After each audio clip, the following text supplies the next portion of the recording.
नमस्कार विद्यार्थियों, only UPSC की स्पेशल क्लास में आपका स्वागत है। हम लगातार टैक्सेशन सिस्टम जो इंडिया का है उसको पढ़ रहे हैं।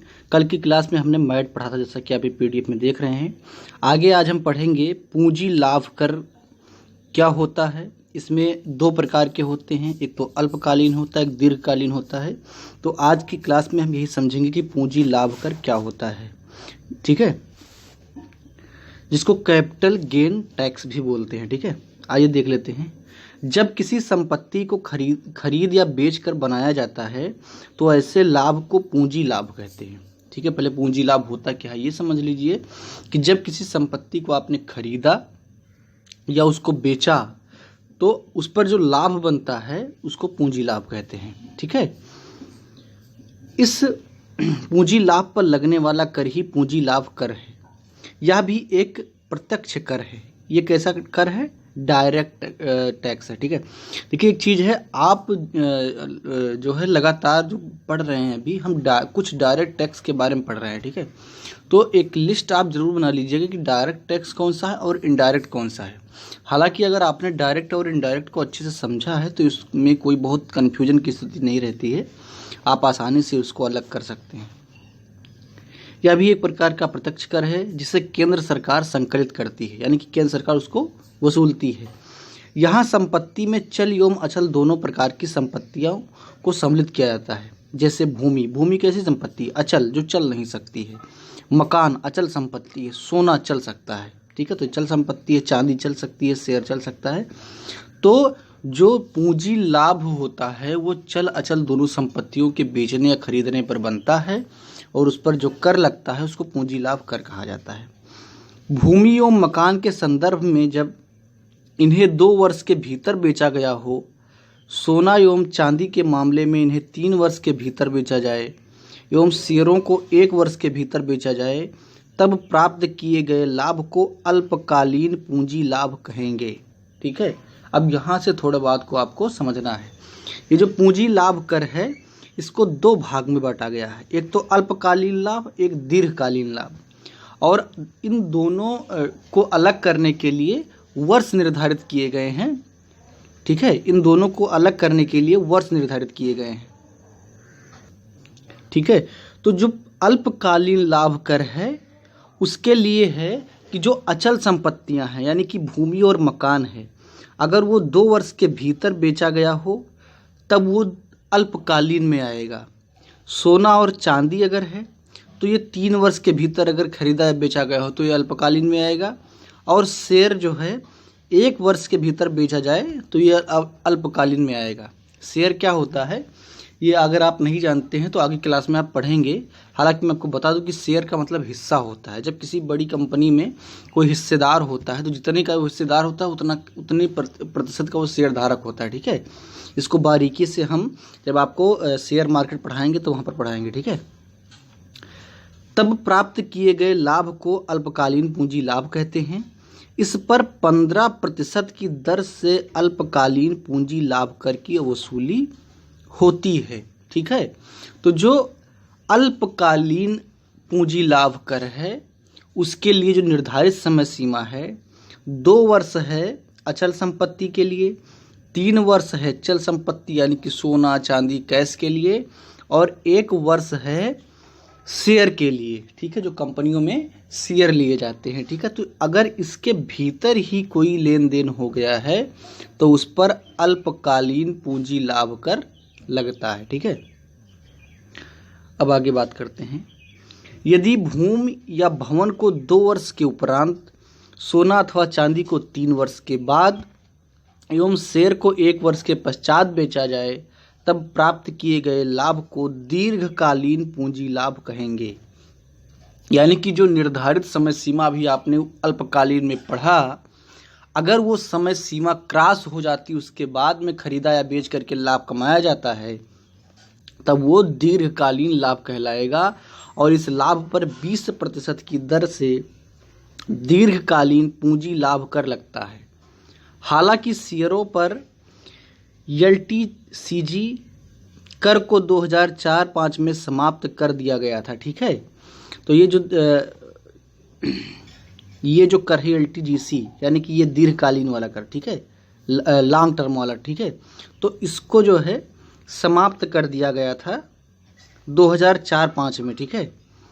एवं इसकी भरपाई के लिए उसी वर्ष से सरकार ने सिक्योरिटीज ट्रांजैक्शन कर का प्रावधान किया था, परंतु एलटीसीजी की गणना की प्रक्रिया में सूचकांकीकरण की जाती है, अर्थात प्राप्त लाभ में से मुद्रास्फीति के प्रभाव को घटा दिया जाता है, ठीक है।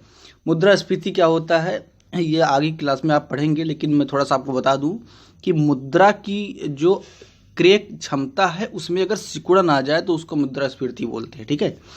अब इसको जब आप पढ़ रहे होंगे आगे क्लासेस में तो वहाँ पर पूरा डिटेल में मैं आपको बताऊंगा कि मुद्रास्फीति कितने प्रकार की होती है, क्या होती है एक्चुअल में, ठीक है।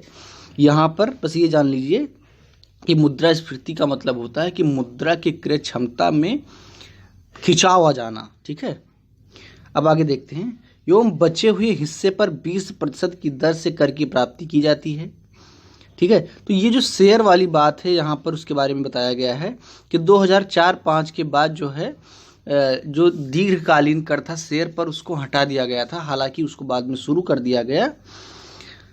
यहाँ फिर आगे देख लीजिए, कृषि भूमि की खरीद बिक्री पर ना तो एसटीजीसी लगता है यानी कि अल्पकालीन और ना ही दीर्घकालीन, ये दोनों नहीं लगते हैं, ठीक है।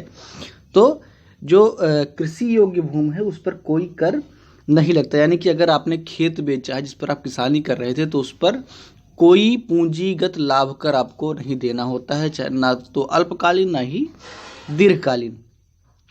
बजट 2018-19 में एलटीसीजी को शेयरों की बिक्री पर पुनः लागू कर दिया गया, ठीक है। तो ये 2018-19 में फिर से लागू कर दिया गया है, जो कि 2004-05 में बंद कर दिया गया था। इसकी दर 10% रखी गई है, परंतु एक वित्तीय वर्ष में यदि लाभ 1 लाख रुपए तक हो तब इस पर कर लागू नहीं होगा, ठीक है। ये शेयर के लिए है, ठीक है। जो शेयर धारक हैं अगर वो जो है अपने शेयर को बेच करके लाभ कमाते हैं तो उनको 10% का टैक्स देना होगा, लेकिन अगर ये लाभ 1 लाख रुपए तक ही सीमित है तो उस पर कोई कर नहीं देना होगा, ठीक है। यहाँ सूचकांकीकरण का लाभ नहीं मिलेगा, हालांकि निवेशकों के हित को सुरक्षित करने के उद्देश्य से ग्रैंडफादरिंग क्लाज को जोड़ा गया है, ठीक है। ग्रैंडफादरिंग क्लाज को जोड़ा गया है। ग्रैंडफादरिंग क्लास क्या होता है इसको हम आगे आपको समझाएंगे जब आगे क्लास पढ़ा, अभी टैक्सेशन के बाद जब आपको हम पढ़ा रहे होंगे तो उसमें समझाएंगे, ठीक है।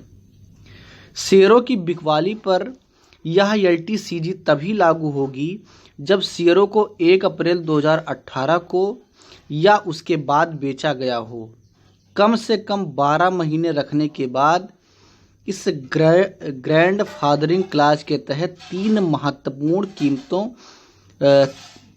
में ध्यान रखा जाएगा, ठीक है। ये पीडीएफ बनाने वाले ने जो है वाक्य लिखने में बड़ी गड़बड़ी की है, कोई बात नहीं, हम अपने हिसाब से समझ लेंगे, हमको आपको समझाना ये, ठीक है। जो पूरी बात है मोटा माटी वो ये कह रहा है कि 1 अप्रैल 2018 को या उसके बाद बेचा गया हो तो कम से कम 12 महीने रखने के बाद में ग्रैंडफादरिंग क्लास के तहत ये प्रावधान होंगे, ठीक है, जो नीचे लिखे हुए हैं। अब आगे देखते हैं क्या है। पहला क्या है, क्रय मूल्य, ठीक है। जिस कीमत पर शेयर खरीदा गया उचित बाजारी मूल्य 31 जनवरी 2018 बजट प्रस्तुति से पिछले दिन को किसी शेयर का अंत दिवसीय उच्च मूल्य, ये जो ग्रैंड फादरिंग है ना उसके बारे में डिटेल है, इसको अभी आप स्किप कर ज़्यादा अच्छा रहेगा क्योंकि ग्रैंड फादरिंग को आपको समझना अच्छे से पड़ेगा। ग्रैंड फादरिंग क्लास के बारे में यहाँ पर लिखा हुआ है तो इसको हम अगली क्लास के लिए छोड़ देते हैं। ग्रैंड फादरिंग क्लास के लिए हम जो है अलग से एक क्लास लेंगे, ठीक है। ग्रैंड फादरिंग क्लास के लिए हम एक अलग से क्लास लेंगे और यहाँ पर बस मेरा उद्देश्य था आपको पूंजीगत लाभ कर को समझाना, जो कि आप समझ गए हैं।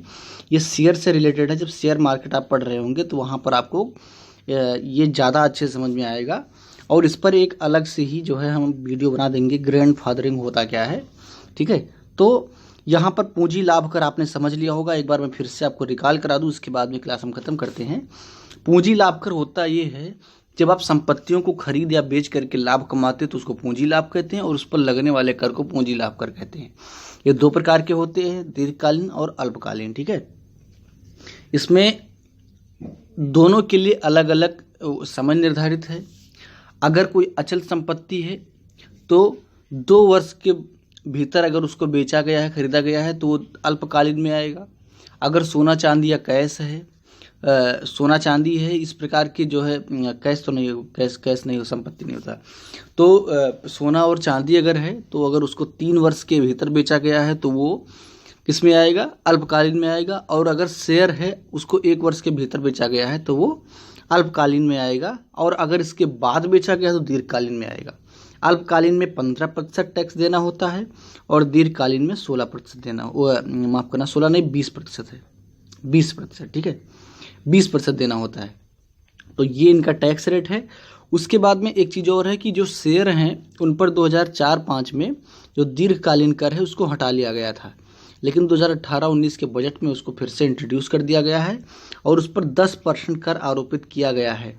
लेकिन अगर लाभ जो है 1 लाख तक सीमित है तो उस पर कर नहीं लिया जाएगा। तो ये था आपका पूरा पूंजीगत लाभ कर, ठीक है, इसको आपने समझा। अगली क्लास में हम और बात करेंगे जो शेयर वाला पूरा मामला है कि ग्रैंडफादरिंग क्लास क्या होता है, वो सारी चीज़ें हम समझेंगे, ठीक है। इस क्लास में इतना ही। क्लास को लाइक कीजिए, शेयर कीजिए और अपनी राय कमेंट बॉक्स में ज़रूर दीजिए।